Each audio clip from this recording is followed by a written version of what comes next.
I want to do my best to equip you and to make sure that this is something. I think the world has enough Christians who go through the world with nothing but good intentions, no thought, no critical engagement, and just kind of parroting what they hear. And I don't want to do that at all. I want to offer you how I'm thinking through stuff so that you can conscientiously navigate the world and not be an extension of worldly powers.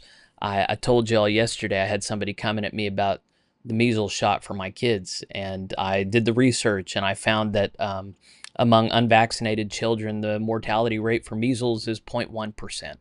That this is just really, it has a similar death rate to the flu with children.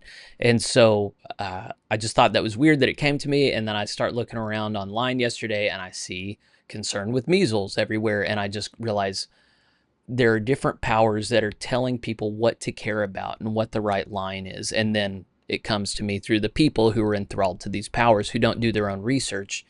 And in fact, often mock people who do their own research, as sick as that is. And so you see the dividing line along a lot of these things.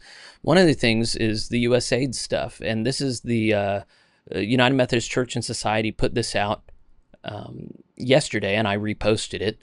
And my friend Kevin said, this is why I'm glad to say I'm not United Methodist anymore. And they, outside of their building, have said, restore USAID, call Congress switchboard, to make this a religious thing. No, obviously I've talked about it as a religious leader, but because I see USAID as a stand-in for worldly powers. And this is what the world does. It takes things that feel good, sound good, and it makes them distorted and corrupted. And we'll talk about a couple other ways in which this happens. But they take people's good intentions and they say, hey, you Christians, you say you value this. Here's the way that it fits our political agenda. Get on board.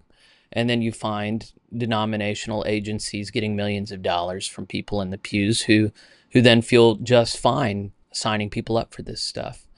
And so in the midst of COVID, where health outcomes very much depended upon how healthy people were, how much they got out and walked, how much sunlight they got, how well they ate. We had health authorities telling us to stay inside, don't get sunlight, and eat garbage, pretty much. That was the expectation. That is what happened, which inflamed health outcomes. But then you found the church shaming people for getting out and doing what they needed to get together with others. They needed encouragement, they needed prayer, they needed exercise, they needed endorphins. And the one thing they needed Jesus, they needed his community. And yet Francis Collins, in the name of Jesus, got out and wielded the Christian faith. Oh, I'm a Christian, and the Christian thing to do is stay 6 feet away from everybody. The Christian thing to do is wear these napkins over your face everywhere you go. The Christian thing to do. And he found people in the church willing to demonize others who wanted to be close, who wanted to fellowship, who wanted to trust God rather than the health authorities. And in the end, we had one of the highest mortality rates per capita of any country where COVID was introduced. And the people who were complicit in that felt holy and righteous all the way along. And so that's exactly what's going on here, is people who are supposed to represent Jesus in the world, because USAID says it's about helping poor people and they can track some money to that. They say, well, we have to support this whole apparatus that's bankrupting America. And of course, it's not just USAID, it's a whole apparatus. But because it does some good stuff, because it does a little good stuff, all of it is justified. It goes against any kind of common sense. And yet, when you have religious agencies saying, this is how we feel, this is representing all of you, this is the miserable state that we're in. And I just think, I'm really hoping we're at a stage in human history, in our country's history, where we can have a little bit more common sense and see that we're being manipulated. Have another example of this.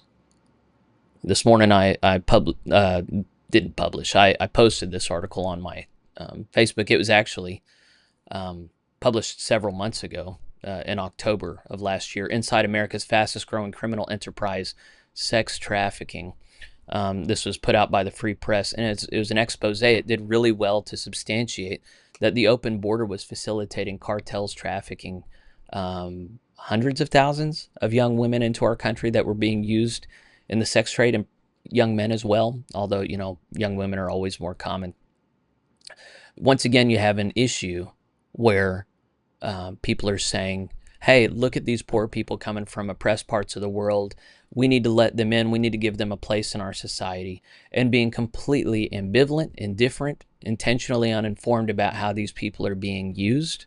I saw just yesterday, I think, that we're ending this policy. They've had a policy of adults being able to bring children unrelated to them over the border and then take custody of them and remain anonymous in doing so. And we're ending that anonymity. I don't think we're ending the practice completely, but ending the anonymity, which of course makes it so that we can at least give better oversight to sex traffickers. But the fact that this is happening in the 21st century in America, the fact that even if it's not sex slaves, there are still people that are pretty much slaves that are being brought over the border that are doing work for cheaper than is illegal to do it in America. That is definitionally slavery. It might not be as bad as the chattel slavery we once had as black people, but that's kind of besides the point, isn't it? We have had a situation in this country for a long time where in the name of helping poor people, we have used them as slaves. And not just labor slaves, but sex slaves. This is the country that we're living in, and I want that to change. I want to believe that the church wants that to change. I want to believe that we can have a group of people that are unified, not in support of this, but in support of ending this. That where our consciences, I think worldly powers have worked very hard to sear our consciences so they're actually perverted. We get upset about the wrong thing. We, in the name of caring about humanity, actually debase humanity. And so the third theme I'm going to tie into this is in vitro fertilization. Yesterday, the Trump and I'm going to ask you to stay with me here because I know a lot of emotions run high here. And I stand in a very privileged place where my wife and I have had 5 children quite easily. But this is a moral issue, and that I think we have to think through clearly, and I want you to stick with me because I've been very clear about abortion. You stuck with me through abortion. This is tied to that issue. But yesterday, Trump himself has been behind an initiative to make in vitro fertilization easier for people, and people with just a base level of knowledge about it. It feels like a good thing. You got people who are struggling to have kids. There's a medical intervention that can actually help people have kids. Isn't that a good thing? And the answer is no, because of the process. And the process is you get a bunch of eggs out of a woman, you fertilize many of them, and then you implant the best looking ones into the woman, which means they're fertilized eggs that are either discarded or frozen indefinitely, millions of them at this point, and then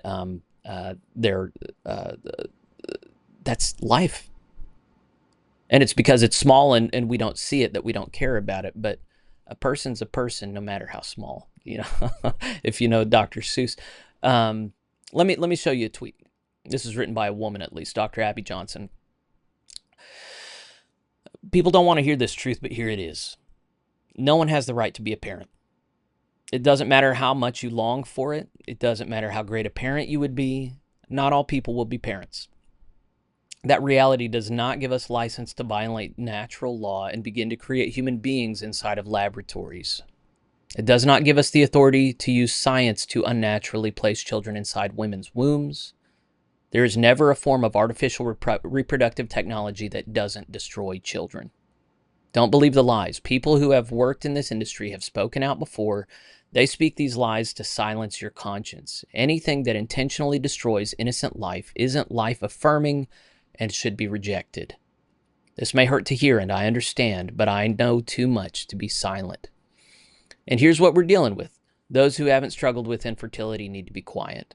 Look, just because you're in pain does not justify inhumane behavior. How do you explain this to humans here by the grace of God made manifest through IVF? Once again, basic cognitive dissonance here. Good things can come out of something evil. Just because something good came out of it doesn't make the evil thing good. So the inhumane practices of medicine are not okay. Using fetuses for stem cells that then go on to be made into vaccines that save lives, for instance. This is a lie that the world wants Christians to swallow, that because good comes out of evil, the evil thing is good. No. Uh, all of us are not just wounded. This hurts all of us. With each of these things, it requires swallowing evil that good may, should we do evil that good may come about? I mean, this is Romans. Paul anticipated all of this, and the answer is by no means. Of course the world is going to live this way. The scandalous thing is when the world convinces Christians that their way is right and our way is wrong. There is no compromise with evil. Christians do not do evil that good may come about. This is fundamentally against what it means to be a Christian. And the fact that we've lost that clarity does not bode well for the future. And I like a lot of what Donald Trump does, but what he did yesterday dehumanizes us. It ruins us. And I can't be mad at him. I don't think he's a confessing Christian. I don't think he fears the Lord. When asked, do you repent? Several years ago, he said, I don't see what I have to repent of. That's just not a Christian response. So I can't be mad at him. What I am mad at is people who are so loyal to him that they will not acknowledge this as a humanitarian issue. But I guarantee you guys, from eternity, they're going to look back on us right now and go, what was wrong with them? Why did they allow this? And it's not a sufficient answer to say, we just didn't know at the time. It just wasn't clear to us. And I don't know. There are a lot of people who would look at me. Here's a white man who is very privileged and he has 5 kids, and it's real easy for him to say, oh, you people without kids, you should just learn to live with it. It's your lot in life. Like, I understand how cruel that sounds.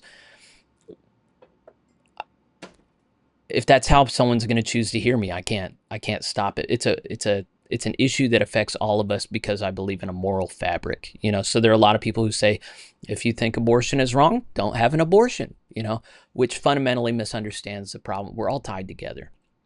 There is a moral fabric of our nation and of humanity, and there are wonderful things that are happening in the world right now, but as we continue to develop in our technologies, we're using them to degrade ourselves.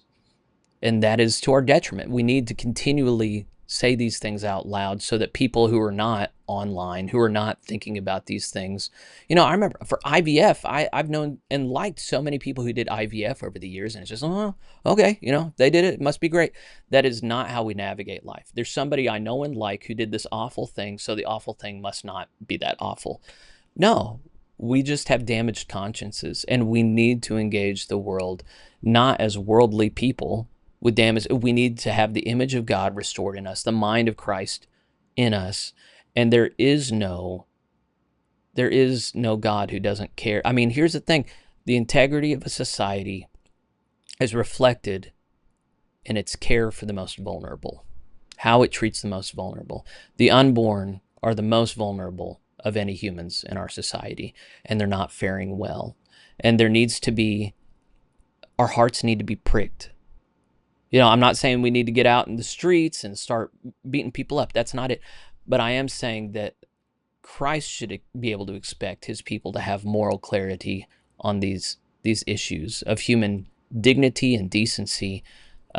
There should be no ambivalence on our part about young women being trafficked into our nation for sex, young men being trafficked into our nation for slavery, American dollars being used for overturning elections, installing autocrats, creating wars. These things all wound us. We don't identify this way, but we are a people who have been so marred by the worldly powers around us that we go to this place of self-justification. So many people, I don't know how much of my audience this morning is sympathetic, but so many people, whenever they hear this word let's be frank, I am condemning the world right now. I am condemning these worldly powers and practices. And I'm even issuing a condemnation against the people who participate in them. I very much appreciate the modern abolitionist movement that says if we're going to treat abortion as murder, then that is going to have implications so far as our laws and who we prosecute as people. And that's absolutely the case. And that's, hear my voice with those crazy fundamentalists, because that's the degree to which If your religion is real, you are going to look like a crazy fundamentalist to the world. You are not going to look respectable. You're going to look foolish. Paul couldn't be more clear in 1 Corinthians. Now, do you have to be a fundamentalist in the way that I am? That's between you and God. But I am trying to give some clarity here. For a long time, my tribe, Methodists, have held hands with the world and acted like we can get along. And I'm ready to call an end to that arrangement. If the world is going to kill our babies, let's not be friends. No, we're going to stand against you. I want to stand against you. I want to stand, and it's not that I love having kids, but we are not entitled to children, first off. And secondly, there are other options, so if you're not aware, Lila Rose of Live Action, she's been posting, there are means of improving a couple's fertility that supposedly are more effective than in vitro fertilization. It's not 100%. Nothing's 100%. I got people very close to me that can't have kids. And you know what? They're foster parents. We got so many kids in the foster care system that have nobody loving them, nobody caring for them. We got so many orphans that need to be adopted. There are children that need love. No, they're not yours, but I just don't know. I mean, it's the height of entitlement just to go, here's what I want, so I deserve it. And there's nothing wrong with yearning for it, praying for it, wanting it, but wisdom lies in hearing no sometimes. Wisdom lies in making do sometimes. And when we're not willing to hear a no or make do, and we're willing instead to create and destroy 5 lives that one might live, that puts us in a morally reprehensible position that you got to count the cost. I'm warning you. I got compassion, but that compassion is never going to move me to call evil good. And it shouldn't move you either.